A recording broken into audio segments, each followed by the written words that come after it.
नमस्कार दोस्तों, स्वागत है आपका हिंदी नॉलेज शो में। तो दोस्तों, पिछले 5-10 सालों के अंदर पश्चिमी देशों के जो प्रतिबंध होते हैं, इन्होंने भारत को भयानक नुकसान पहुंचाए हैं।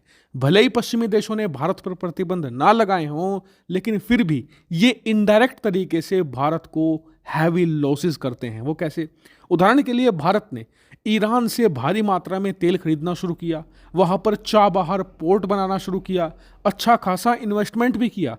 लेकिन अचानक से पश्चिमी देशों ने ईरान पर प्रतिबंध लगा दिए, जिससे कि हुआ ये कि भारत का जो भी इन्वेस्टमेंट था चाबहार पोर्ट का, इसके अलावा रेलवे लिंक का, वो सब धरा का धरा रह गया। इसके अलावा हम जो तेल खरीदते थे, अब वो भी नहीं खरीद पा रहे हैं। इतना ही नहीं, इसके बाद भारत ने रुख किया वेनेजुएला का कि हम वेनेजुएला से सस्ता तेल खरीद लेते हैं। लेकिन पश्चिमी देशों ने वेनेजुएला पर भी प्रतिबंध लगा दिए, जिससे कि भारत को वहाँ भी अच्छा खासा नुकसान हुआ। लेकिन उसके बाद नंबर आता है रूस का। दरअसल आप सभी लोग जानते हैं कि भारत रूस से हर साल भारी मात्रा में हथियार खरीदता आया है, और जो हथियार हमारे पास पुराने हैं रूस के, उनके लिए स्पेयर पार्ट भी हमें रूस से चाहिए होते हैं। लेकिन अचानक से रूस यूक्रेन युद्ध शुरू हुआ, जिससे कि पश्चिमी देशों ने रूस पर भी प्रतिबंध लगा दिए।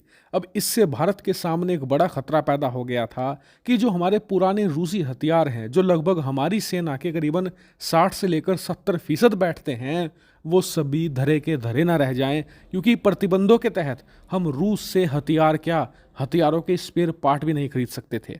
इसीलिए भारत ने कहा कि अब बहुत हो गया, अब इसका कुछ ना कुछ तो इलाज ढूंढना ही होगा। और भारत ने इलाज ढूंढा। भारत ने एक एक्सपेरिमेंट किया रूस के साथ कि हम आपके साथ जो व्यापार है वो डॉलर में करेंगे ही नहीं, हम व्यापार करेंगे रूपी रूबल ट्रेड के तहत, और बिल्कुल लोकल करेंसी में व्यापार किया जाएगा, जिससे कि पश्चिमी देशों के जो प्रतिबंध हैं उन्हें बाईपास कर देंगे हम। और ये एक्सपेरिमेंट सफल भी रहा। भारत ने ना सिर्फ हथियार रूस से खरीदे, हथियारों के स्पेयर पार्ट खरीदे, यहाँ तक कि सस्ता तेल भी खरीदा, जिससे भारत को अरबों डॉलर का जबरदस्त फायदा भी हुआ। लेकिन भारत अब यही नहीं रुकने वाला है। आज ही भारत की तरफ से आरबीआई ने ऐलान कर दिया है कि अब भारत भारतीय रुपए में व्यापार आगे बढ़ाएगा, यानी कि भारत धीरे धीरे डॉलर को छोड़ देगा। इससे दो भारत को बड़े फायदे होने वाले हैं। पहला ये कि अगर भविष्य में पश्चिमी देश प्रतिबंधों का नाटक करते हैं, तो इससे भारत को नुकसान नहीं होगा, क्योंकि भारत डॉलर का व्यापार करना छोड़ देगा। जिस देश पर प्रतिबंध लगे हैं उसके साथ भारतीय रुपये में व्यापार किया जाएगा, जिससे कि भारत पर कोई भी असर नहीं पड़ेगा प्रतिबंधों का, भारत को कोई भी नुकसान नहीं होगा। दूसरी बड़ी बात, इससे भारतीय रुपये की वैल्यू बढ़ेगी। वो कैसे? दरअसल इसका सिंपल सा फॉर्मूला है। मार्केट के अंदर जिस देश की करेंसी में ज़्यादा व्यापार होता है ना, तो उसकी करेंसी की डिमांड भी बढ़ती है, लोग उस करेंसी को खरीदते हैं।